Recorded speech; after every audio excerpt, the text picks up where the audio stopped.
Welcome to the Green Machine podcast. You join me, Martin Prendergast, today, and I'm delighted to welcome back former guest of the podcast, Sue Ronan, former manager of the women's national team and technical consultant with FIFA. We've heard you on Off the Ball today, but Sue, I know you've been looking forward, and I've been badgering you to get back on the podcast with us to get your thoughts on the World Cup. So how are you? I'm very well, Martin. How are you doing? Yeah, good, thank you. So you've been watching the World Cup?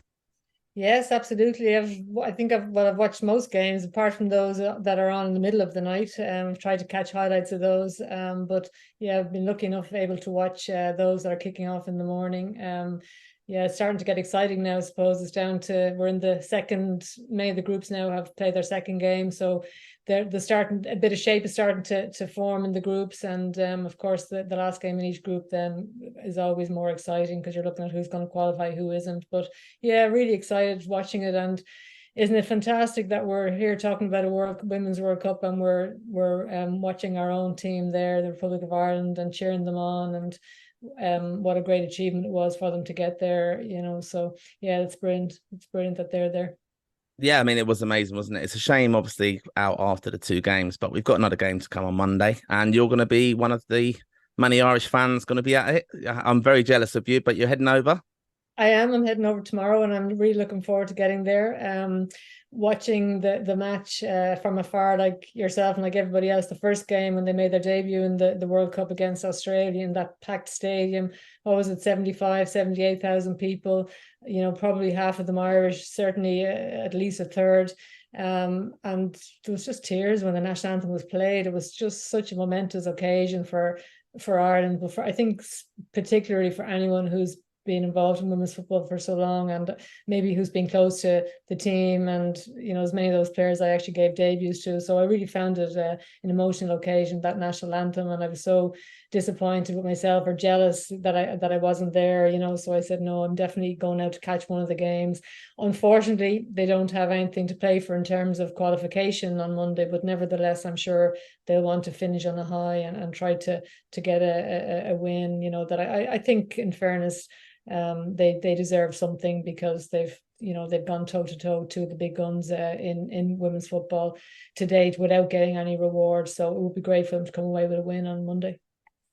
So you're heading off, obviously. And how do you think you'll be when you're in the stadium? Because it's been interesting. I've been following the games on ITV here. We've had Emma Byrne in the studio. You'll be familiar with her, of course.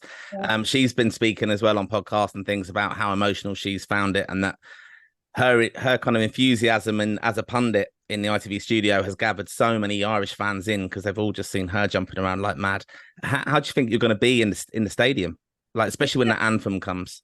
I really do, and I agree with them. It's just such an emotional occasion, when you think of everything that, women's football in this country's gone through, I suppose. And obviously 50 years is the anniversary this year. And I wasn't around 50 years ago playing, nor was Emma, but, we've been more involved in the last 20 years, 25 years, in my case, even going on 30 years. But yeah, it's just something that we've strived for so long, and there was so many hard luck stories over the years, and we always had so many great players playing for the national team. At the underage squads, were doing well all the time. Really, we're boxing above their weight in terms of nearly qualifying for finals, even qualifying for finals, getting to a final of a Euros. Our under 17s, our under 19s qualifying for two European finals and getting to the semi-finals on one occasion. And we were doing that against teams that had much more professional structures in place. And unfortunately,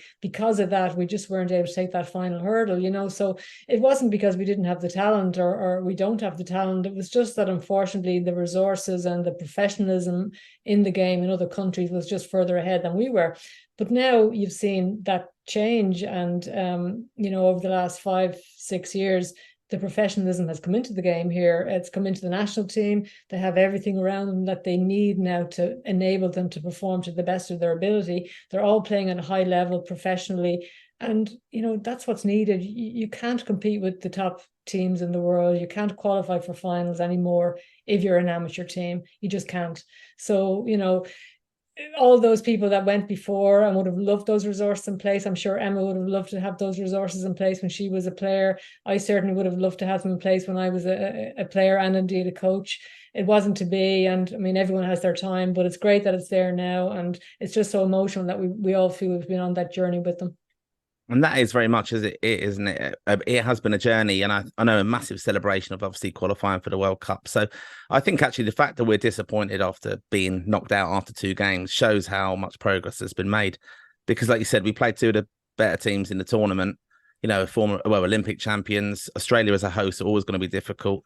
What were your thoughts of the first 2 games and how we set up? I know that we've spoken before, and you've said you wanted the team to be kind of a bit more adventurous and attacking. But how have you kind of reflected on the 2 games overall? Yeah, we're in what's known as the group of death, and I think it's probably known as the group of death because you definitely have 2 top teams in world football that have been thereabouts at European finals over the years or at world finals, and yeah, there neither of them are from Europe, obviously, at world final tournaments and Olympic games, I guess. So they have that experience behind them. We have a current Olympic champion in the group. You also then have the top team in Africa, who again consistently qualify for finals. So they have that experience. So I think it was known as the group of death because any 2 teams could have come out of it. And I firmly believe that from the very beginning and right up until the final whistle, for that sort of knocked us out of contention against Canada the other night.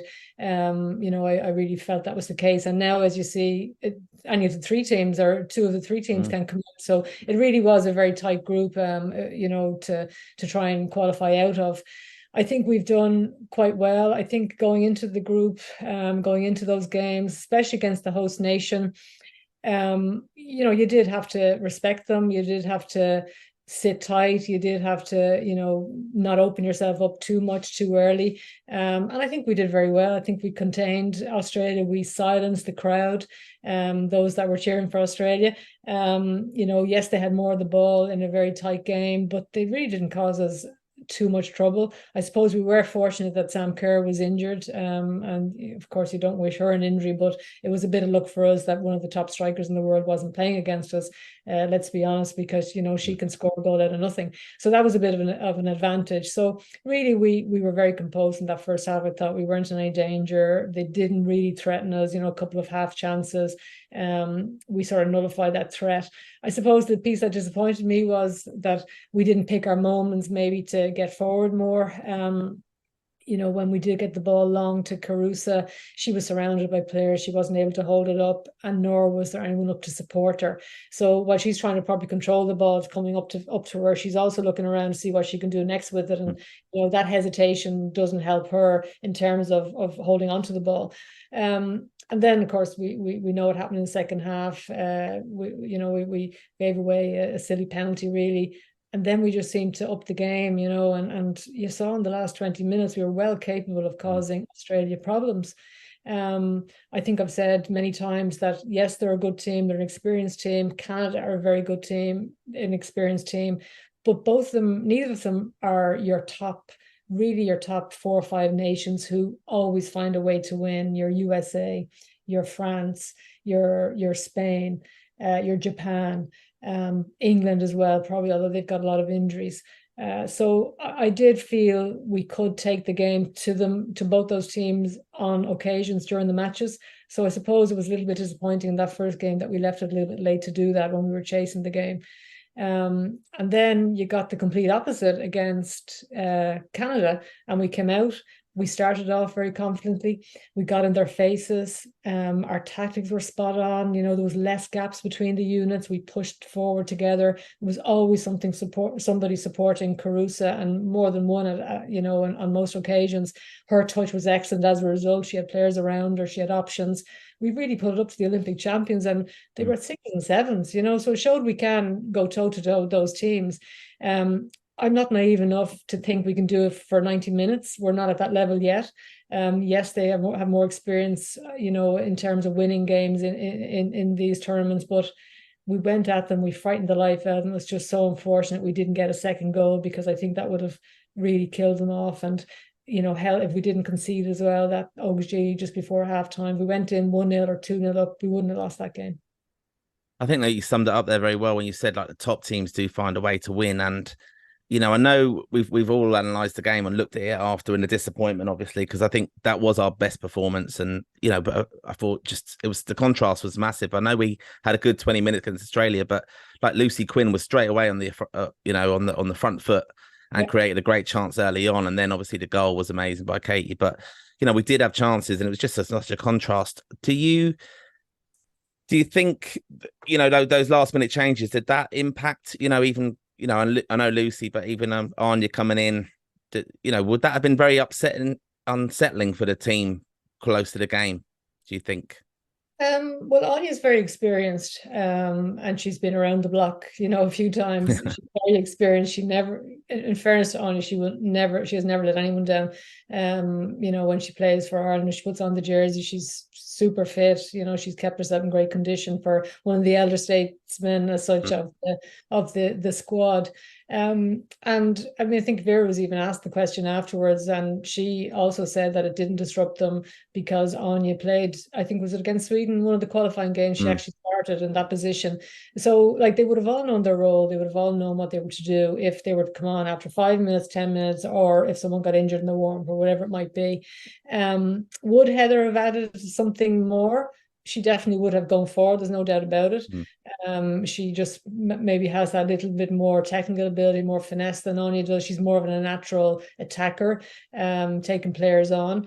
And Anya will say she's an attacker. She's played centre forward most of her life, and she has that eye for goal. But it's a different style of player. But Anya definitely did very well defensively, I think, and I don't think it unbalanced us.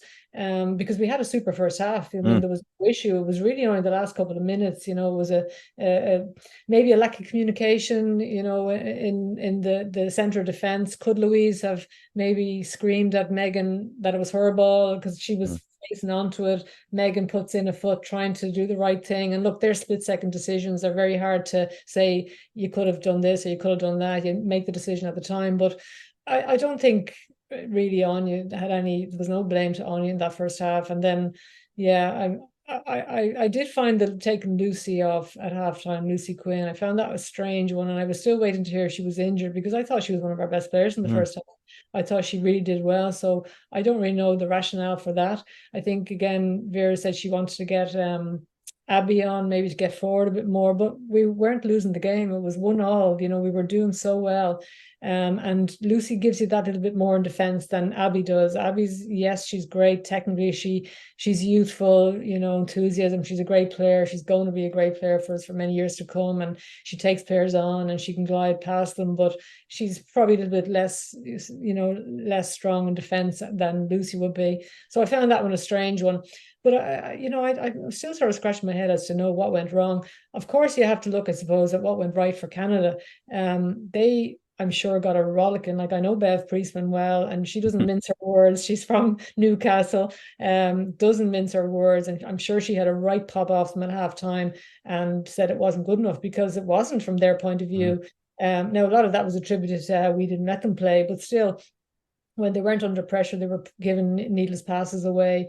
But I'm sure she had a right pop of them. And the fact she made a triple substitution showed she wasn't happy as well. So that, I'm sure, would have got through to the rest of them. But when you bring on players of the caliber of Christine Sinclair, I mean, she's 150 goals for her country, numerous caps. Yes, she might be 40 years of age. She mightn't be able to run as fast as she could run before, but she can still control the ball. She can still bring others into it. And I think she has those leadership skills and leadership quality that the Canadians needed. So their trajectory went up in the second half. And unfortunately, for some reason, ours went down. And you wonder, were we affected psychologically by conceding a goal just before halftime? Did players sort of subconsciously sort of say to themselves, here we go again, because that has been a team and there's been a lot of talk about it, not conceding just before halftime, and yet they did again, all albeit if it was, it was a freak goal as such, not a freak goal. It was, it wasn't they weren't cut open as such, but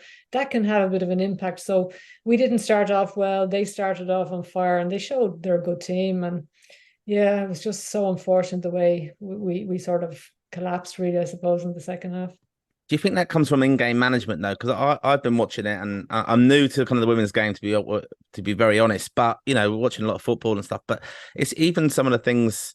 It's just containing the game and manage. Sometimes I felt we rushed throw-ons and just gave it straight away back to them when they perhaps were on the attack and on the Yeah, ascendancy, and really you kind of slow it down then, or your goalkeeper holds it for a little bit longer. I mean, Courtney actually threw one out against Australia, I remember, and put yeah, Rusha under a lot of pressure, and it wasn't really needed. You stifle that. I just think, does that come from our kind of lack of experience in yeah, contrast to the Canadian, like multiple caps coming off the bench? yeah. It I probably think it does. does. Yeah, I think it does, Martin. And I've no doubt that the staff, Vera and the staff, would be talking about in-game management because every coach would.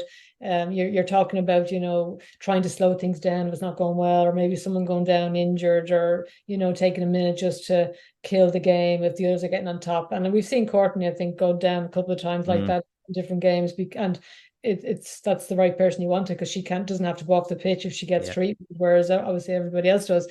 So I'm sure they speak about that, but when you're in the zone, you're in the yeah, moment, those things yeah. can go out the window, as you know. And like at the end of the day, the players are there's going to be that bit of anxiety there. And, it does come from maybe a lack of experience, and the Canadians would have that in abundance. And one of the teams, or one of the trends of, I think it was the 2019 World Cup. Was it 2019 World Cup? I think one of the trends that was found in the women's game when the technical analysis was done was that more and more teams now, or sorry, the top teams, not more and more teams, the top teams were now able to change their shape within the game, depending on what they needed to do. So if they were chasing a game, they could seamlessly go from, if it's a 4-3-3 to a 3-5-2, or if they were trying to hold on to a result or a goal, they could change their shape. And it was so smooth and so seamless that it didn't have to come from the bench. They just knew what they had to do to Mm. manage the game. And that comes from experience, and that doesn't happen overnight. And hopefully the experience we've gained now by playing these teams, and by losing especially that second game, that would really have hurt the players, because they know how well they played in that first half. So hopefully that experience will stand to them for the next time we qualify. It is obviously experience and everything like that. How would you deal with the psychological thing of the conceding the goals then, just at key times? We did it against France. Australia's coach actually mentioned it, didn't he? That Yeah. this is something that we look for. And then and then we've sadly gone and done it twice in a way. So how would you deal with that in camp? Or are you relying on the players to kind of the leaders to step up and say, right, last 5 minutes, let's manage this? Yeah.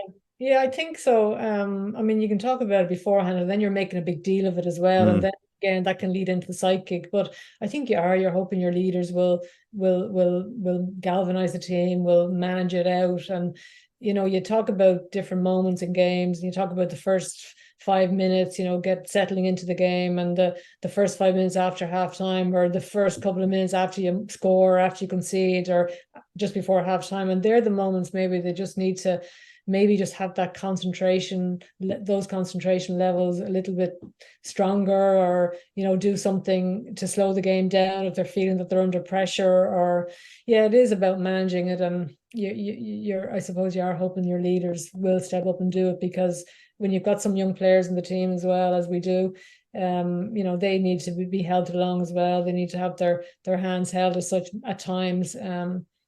But yeah, like when you harp on about it now, it can just be one of those things that becomes nearly ingrained, and you're nearly nervous about it, which is not good either. mm. Is that the other challenge we face? Is that we have players at the very elite level, like Katie, Denise, and then we've got some older stalwarts as well. Like we've got a very experienced back three, Megan and Neve and Louise. Um, do you think though that the contrast between the levels is there as well? Like Katie, sometimes I found against the front in the French game, for example, the farewell game, she's looking for passes or looking for runs from people who perhaps are not at that level yet.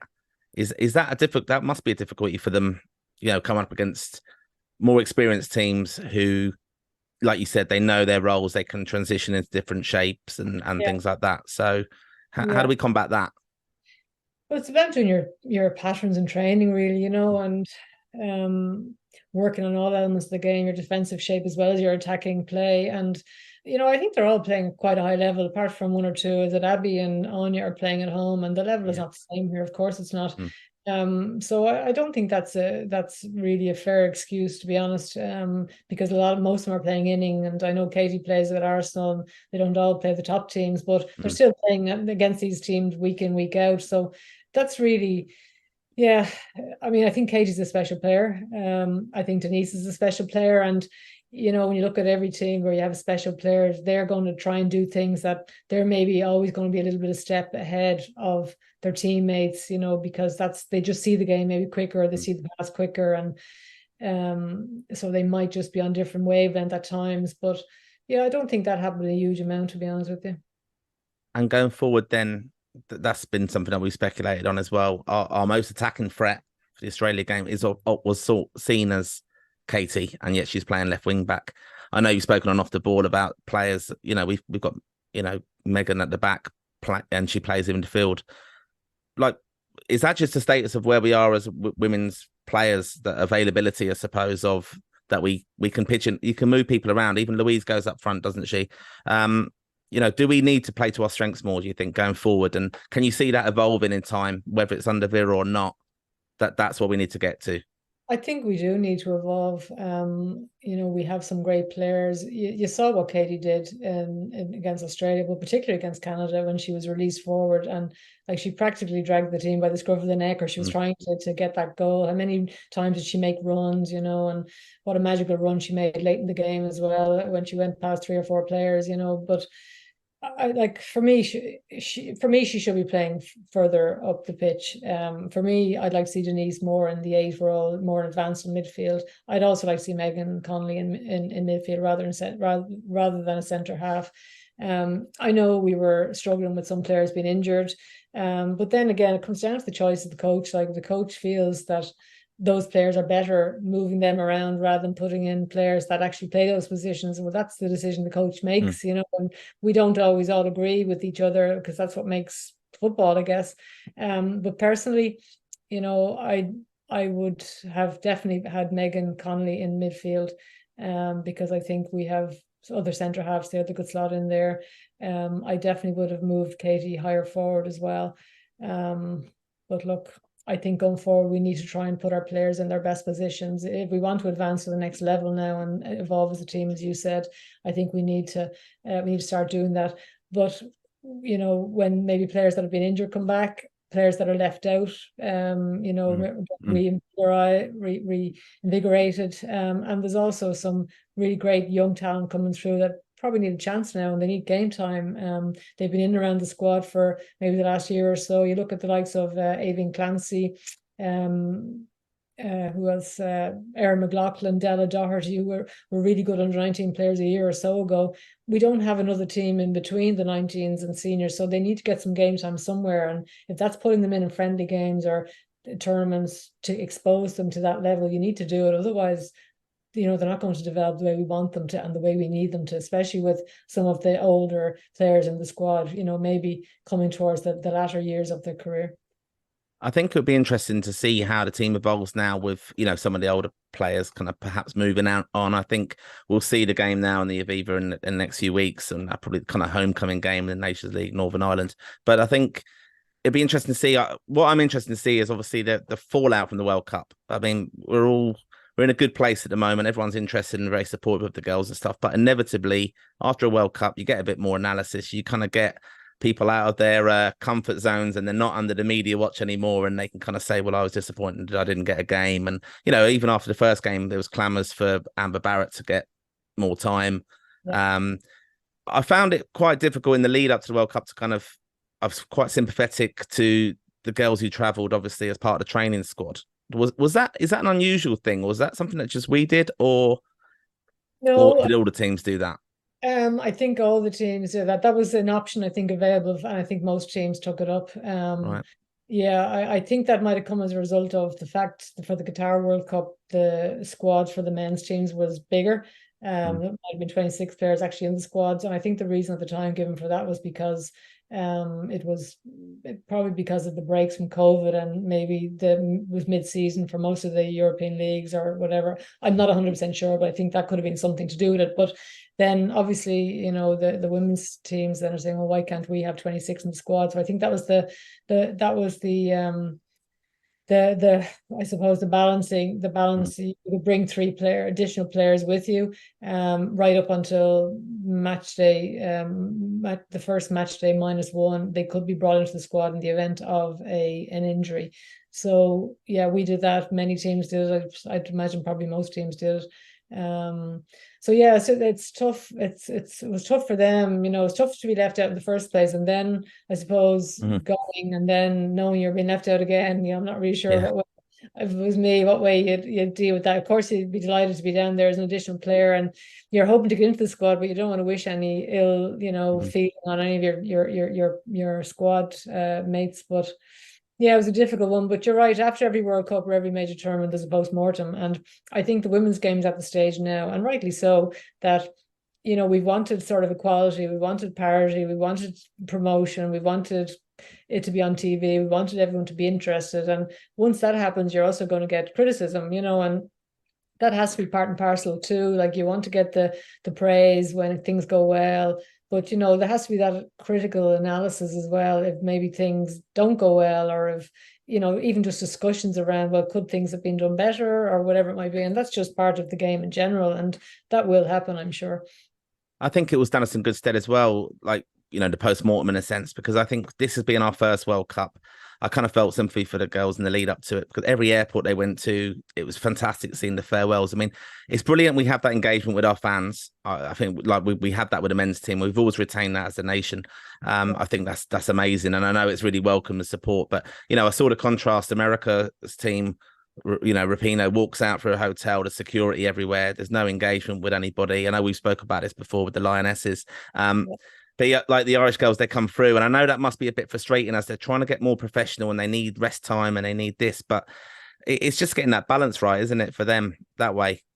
Yeah, no, it is. And I see exactly what you're saying. And at the moment, they're very close to their fans, as the Irish team, and many of the teams are. And I suppose that's where it starts. They see themselves as role models. They see themselves as that little girl that wants to get some jersey signed. They were that little girl years ago, and they empathize towards that, and they feel it's part of their role, and their duty as such to have that connection, and it is right to do that. And I wouldn't like to see us lose that too much.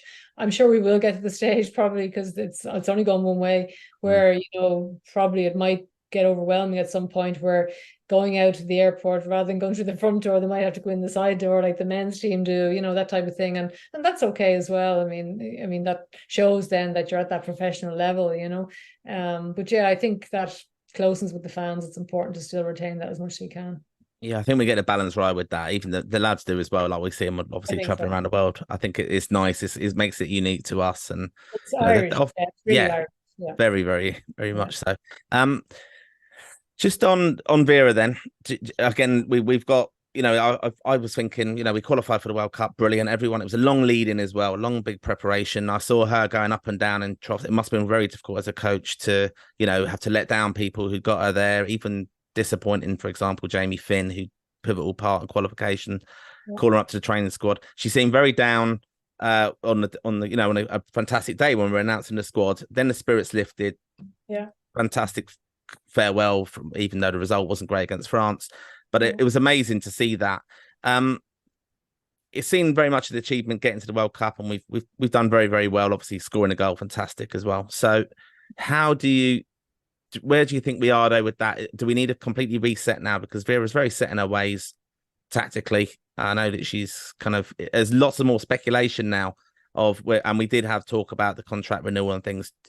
Would it be an opportunity to reset and go forward and think, right, we've done amazing. We've been to a World Cup now. Now we can kick on. Is Vera the person to lead us to that?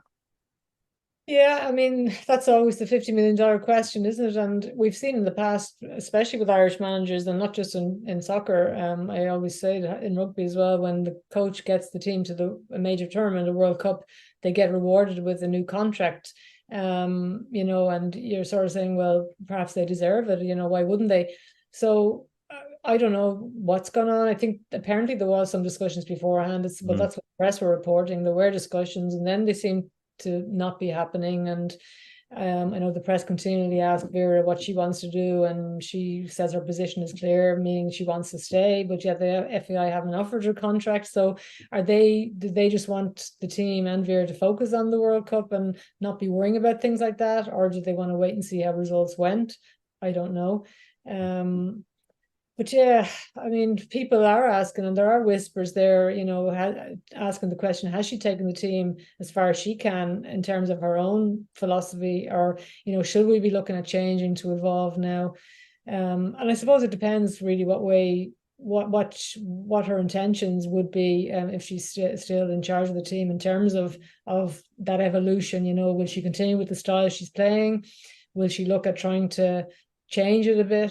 So I suppose they're all questions at the moment. I'd certainly like to see us evolve a bit more. I'd certainly like us to be a little bit more adventurous in games. I think the games in the Nations League are a great opportunity to do that, because we're playing teams that are ranked way below us and teams we should be beating very handily, in Northern Ireland, Hungary and Albania, I think. And that's no disrespect to them. So I think that's absolutely an opportunity now to, if Vera's the coach or whoever is, to be looking at, how are we going to get at these? How are we going to score goals? Looking at a different style of play. So, I mean, that's all in the mix. Yeah, so it's just an interesting one, but I do agree with you about her demeanor. Definitely was quite low looking the day she named the squad, and I can understand that. I'm sure that was a very difficult moment, even when I've named squads in the past and it wasn't for final tournaments. You hated leaving somebody out who'd been so loyal or who had done so well, but unfortunately you can only bring whatever number it is. So she was quite down. And then everything, everyone seemed to be bubbly again. But I actually thought her demeanor looked low as well during the game against Canada. Even the first half when we were winning, I didn't think she looked as, bubbly maybe as she would. So I don't know what's going on, to be honest with you. Yeah, I mean, it just is, even though everyone's speculating, it just shows the massive interest in it now. And that's what I kind of said on this podcast when we've been previewing games, is I was hopeful of, I went over to Tala to see the girls off, and I thought it was just amazing how they engaged with the fans. And I kind of really hoped that we'd have a good World Cup and that the girls would all be household names. And I think that's what they're going to be, of course. Yeah. And obviously, Vera's done a fantastic job. I think we've really embraced her into us. Well, I think we've understood the harshness of the Dutch way, perhaps. And she's had other challenges as well. And I think she's openly said that she's welcomed the support she's had of that. Yeah. I think, though, the team, with the ages of and profile of some of our players, we are a massive transition now. And I'm thinking of the likes of Louise and Diane Caldwell and Niamh Fahey. Massive experience, of course, but are sadly the wrong age profile now for us. Yeah. I think Aoife's going to be massive when she comes back for us, a different type of player. Yeah. And you mentioned some of the younger players we have coming through as well. I mean, I'm a big fan of Ellen Malloy from Thomastown near me. And I know she was very disappointed to miss out as well. But we do have a massive future, don't we, ahead of us? Oh, we do. And you mentioned Ellen, and Ellen played under 16 for me before I finished the FAI there. After the national team, I took over the 16s for a year or two, and what a player she was, what a talent, and she played a little bit in 17s and then went straight to the senior team. She was that good, but unfortunately she suffered a bad injury. You've also got Jess Sue. I mentioned Avian Clancy, Della Doherty, Erin McLaughlin. There was a whole, that team, that under 16 team that I had, and they all went up to under 17 subsequently. They were a really talented bunch. Unfortunately, COVID probably hasn't helped them. They've lost 2 years. They would all have been playing here. They wouldn't have been in the same structures that most of the senior team are in terms of being looked after. Even during COVID, when there was no matches, they had the club still monitoring them. Still, I think the teams in the WSL, the players all got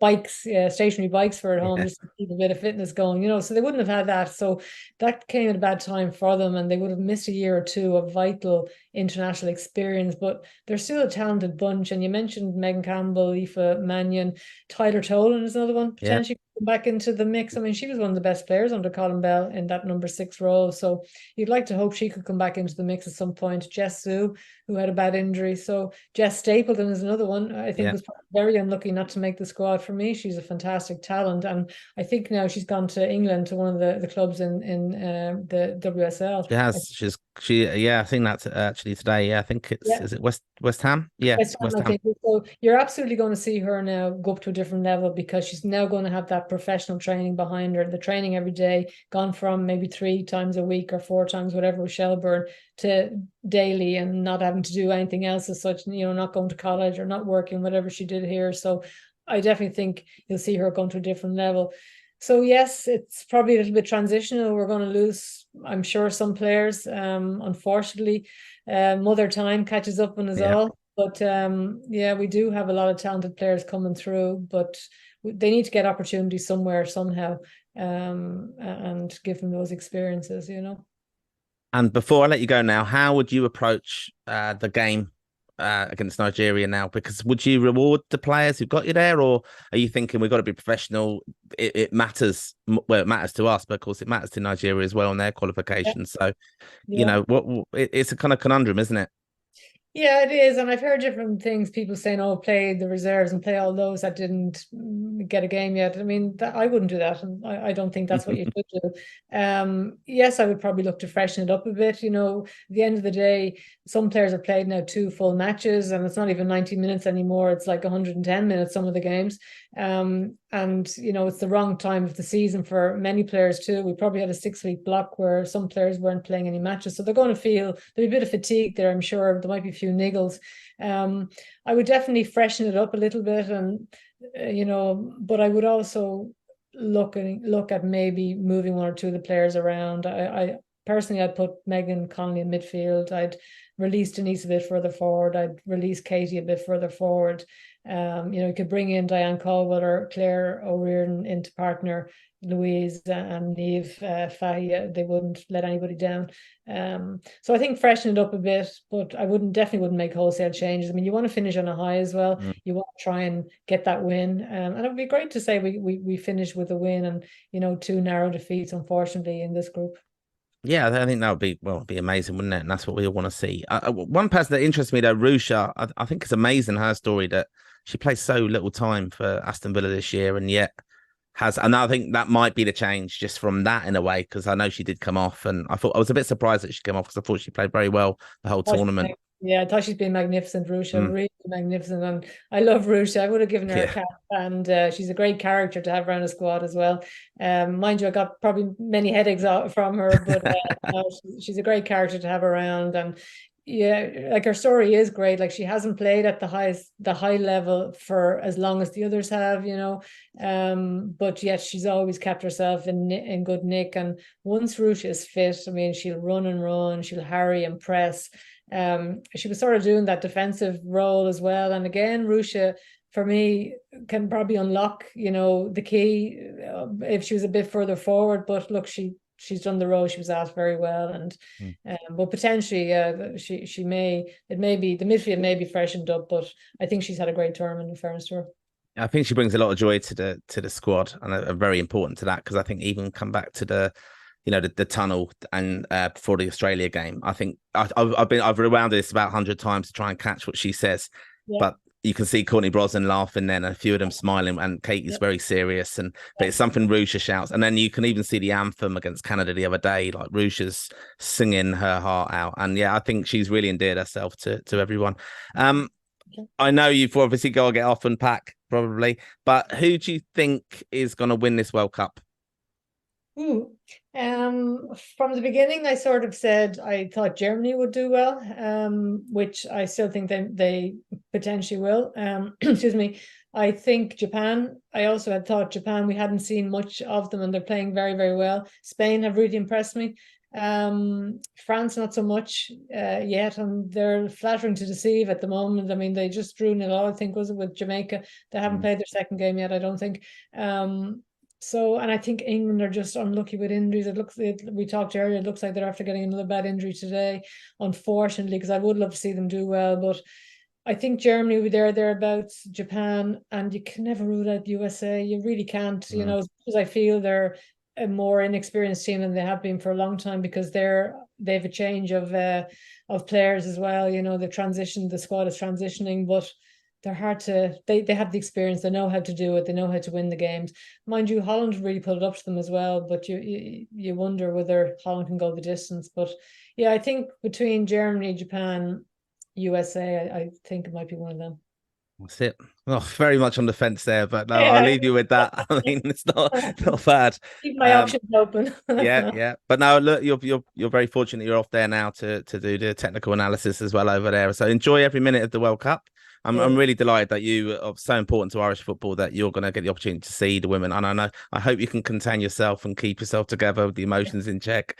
And yeah, if you see the girls and stuff, I'll pass on our best wishes from the Green Machine. But yeah, just want to wish you a safe journey. And again, thank you for your time. We'll have to get you back soon. No problem, Martin. It's a pleasure.